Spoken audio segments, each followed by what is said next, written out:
Franchise tag for the second year in a row. Last season, he missed all training camp before signing it. CC, you in or out on Bell skipping training camp? Skipping training camp? I'm out.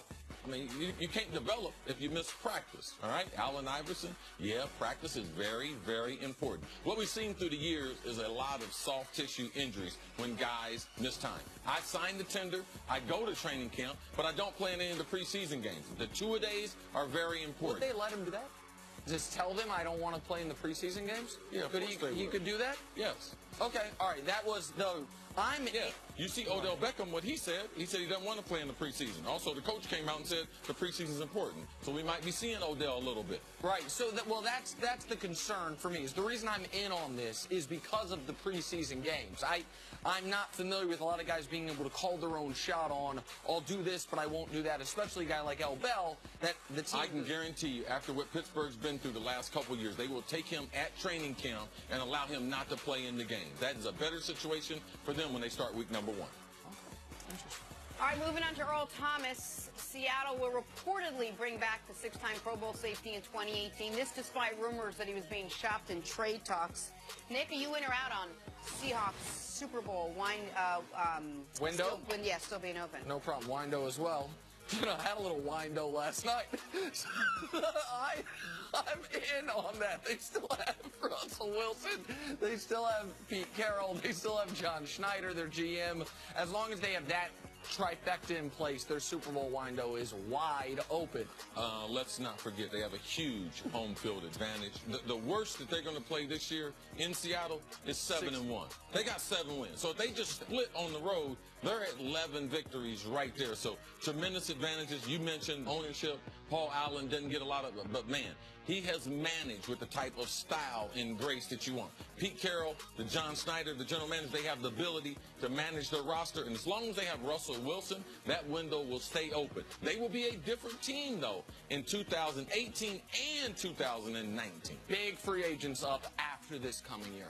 All right, to the NBA now. I'm going to read this one slowly just to make sure I get all the words right. The Cavs got a nice boost from Larry Nance Jr. last night. He had 22 points. He had 15 rebounds in his first start for Cleveland. Both of those, by the way, career highs. CC, you went around on Larry Nance Jr. keeping the starting job once Tristan Thompson is back from injury. The Cavs got lucky with Tristan getting hurt because now they're getting the advantage of giving Nance more frontline time with the starters, and especially with LeBron James. We've seen Nick and I talked earlier about the plus-minus when he's on the court with LeBron is astronomical. So I'm in. I'm totally in because he makes them more athletic. He makes them a better offensive team. He makes them a better defensive team. And this is the type of energy that Tristan Thompson delivered for the Cavs 3 out of the last 4 years. Yep. Where that energy went, maybe it went to the Kardashians because I haven't seen it on the basketball. I'm in on this totally. The plus-minus number CC's referring to since Nance got to the Cavs. Nance and LeBron on the court. The Cavs are plus 53. Any other lineup you can come up with, the Cavs are minus 15. That's an enormous discrepancy in just a short period of time.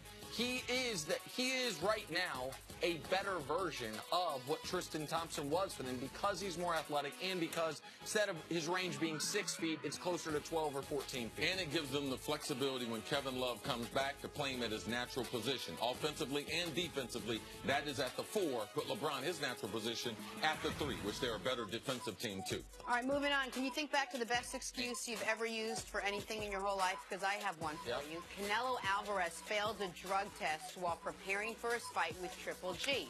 Here was his excuse. Bad meat. Alvarez says contaminated meat led to the failed test. I mean, it was creative. CC, you went around on contaminated meat as a good excuse for a failed drug test. No, we've used that one. Matter of fact, I didn't use them all. Like, except, you know, the dog ate my homework. Like, yeah, everything. Oh, that ain't me. Secondhand smoke. Oh, I mean. Let me tell America out there, secondhand smoke does not work for a failed drug test. No, and you can't drink the vinegar and stuff. That don't work either. There's no, some it concoctions out there that do work. So want to know what you're talking about. Listen, man, good meat, not cheap. Cheap meat, not good. But it still don't contaminate your pee-pee. Yeah. All right? Got it. I'm in on this being a good excuse just because it is a better excuse than one. I had an internship for Metro Sports, 19 years old. It's going to be my first venture into television. Man, they called me up. They're like, it was an unpaid internship. They called me up. They're like, sir, I said, man, I was in a car. I don't know what had happened. I should have said I eat contaminated meat. Maybe I'd have got that internship. Instead, I went into radio, ended up here. So, right, it ended up working out all right, but the contaminated meat, I like that excuse. I like it. I didn't try them all. It's... No. Guilty. Wait, we have a bonus one? Yes, here we go. He should have ate the contaminated meat and got sick and not took the pizza. There you go.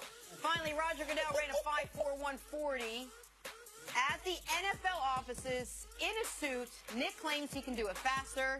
You in or out on Nick beating Roger Goodell in the 40? Man, I didn't bring my wallet from the office, and I'm just coming off a huge honeymoon and vacation, so I don't have as much in the stack. But I got some money to be willing to bet that Nick Wright cannot run 5. You think Roger Goodell's faster than me? Oh, I know so. You think Roger Goodell's faster than me? You are gonna, all clean inside, you're gonna blow a hand. Give me, I'm in, obviously. You haven't worked out in a year and a half. Get me up. Look at that. Quick feet, CC, like you're showing Odell. Get your knees up. Come on, man. If that's how you're gonna run, you'll never do it. I think one of our bosses told you never to talk about your athletic career. Exactly right. But now you're questioning it. It's so bad. I'll wear the suspenders, too. We gotta take a break. We're back. I think Goodell's faster than me.